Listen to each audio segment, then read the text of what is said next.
avenue for all of those things is not just in the doing, but it's also in the articulation, it's in the speaking. We don't even really realize the ways in which it can change the world. Again, I can come in here and just say something really innocuous, like live life to the fullest. And what's that going to do? It could save your relationship with your father, it could make you a drug trafficker, or it could cause you to jump out of an airplane. However it is that you're going to hear this. Who writes history? The winners. But who does it? Somebody with a pen, not somebody with a sword. And then that all of a sudden shapes our whole view of the world. In fact, it shapes our whole view of reality now at this point. And the person, therefore, who controls the pen controls the history, which means that they control your thoughts, which means they're going to control your actions. So it's the word, man, that changes things. That's one of the reasons that we do this whole English language arts thing. Because we understand that it changes the world. And if you don't realize it changes the world, then that means you're being changed by the world.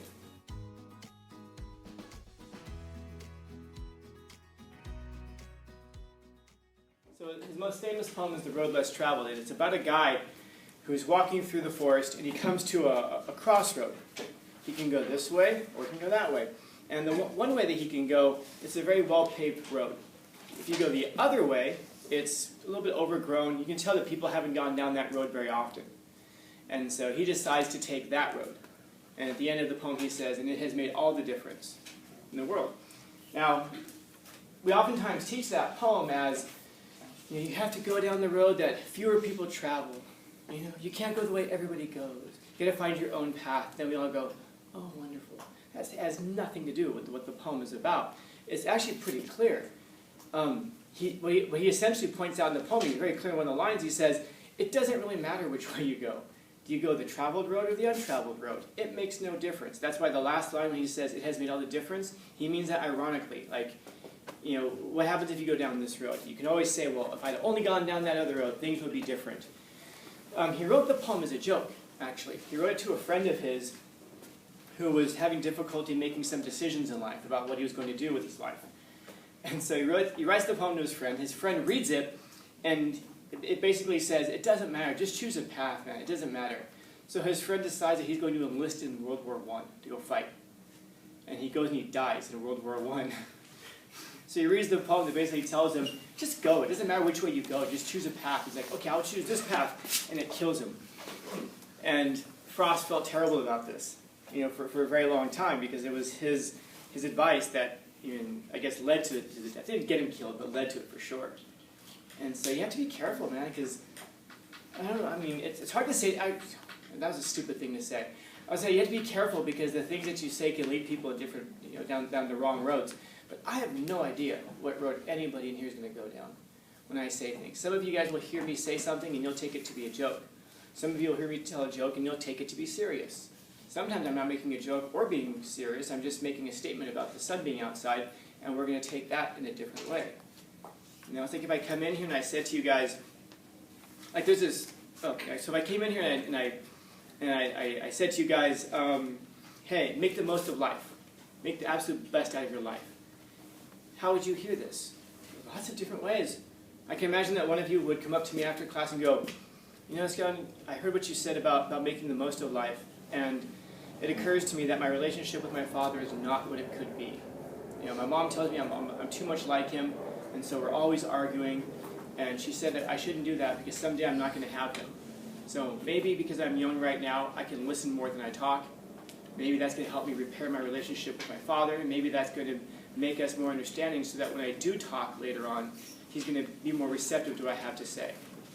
And if you told me that, I would say, wonderful. I hope this works for you. Another one of you might come up to me and say, Scal, I heard what you said about making the most out of life, and you're right. I'm not doing everything I could do. A friend of mine has been trafficking across the border, and they've been trying to get me involved in it because there's a lot of money to be made in it, and I'm thinking that if I got involved in that, I could probably use that money to invest, and I could make some legitimate money. So maybe if I did the math on it, if I just do like 10, 12 trips, I think I can get enough money to go and invest. And because as it is right now, I'm not making the most out of life. And so, you only live once, you got to take some risks, right?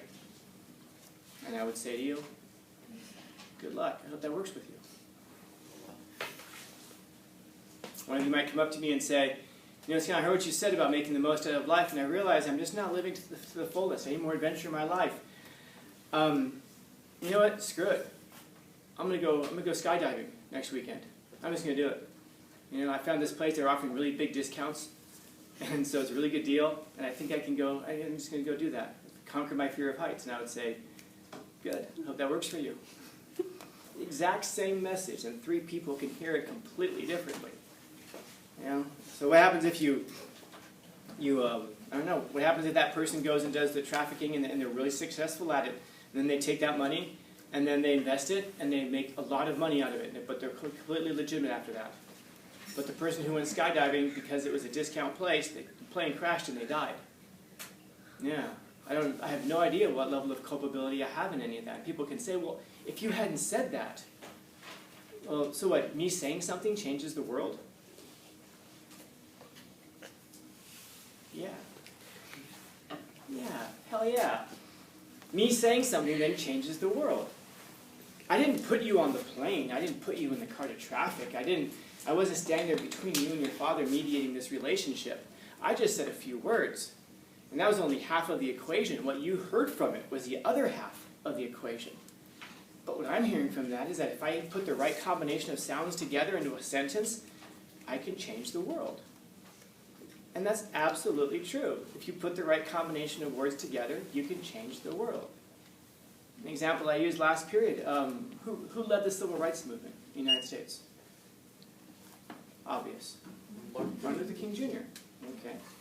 And who are the people, the names of the first 5 people who participated in the lunch counter boycott? Rosa Parks? No, she wasn't. No, she was on the bus. Oh, yeah. You don't know their names, but they did something. But you know Martin Luther King Jr., who said something. And that's fascinating, because that tells you that the people who really change the world are the people who speak well, people who articulate a position, people who are powerful with their words. It's not the people who necessarily who go out and do a lot. And then we do remember some of the people who do things.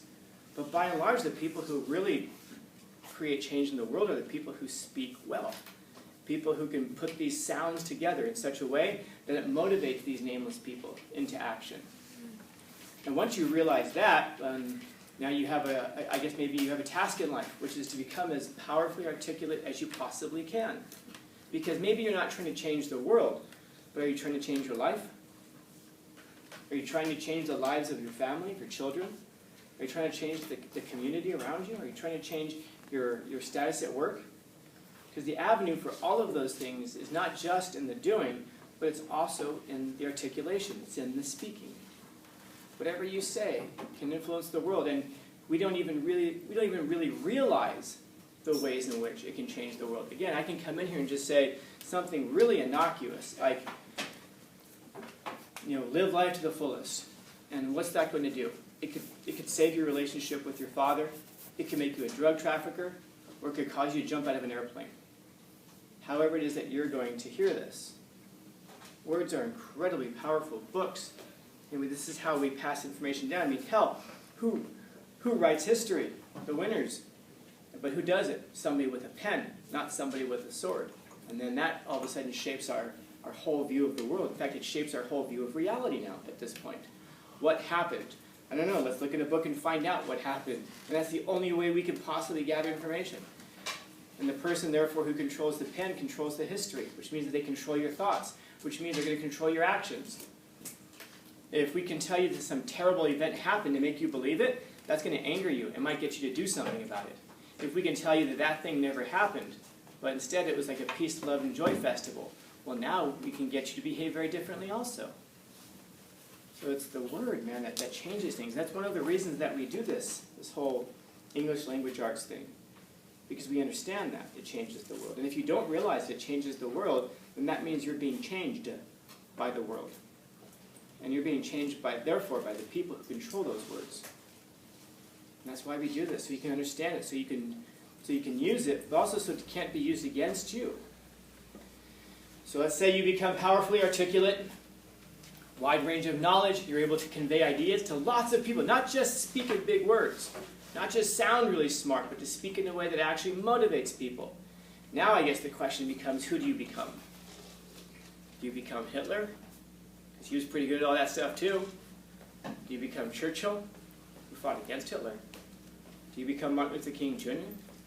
Who do you become once you have that ability?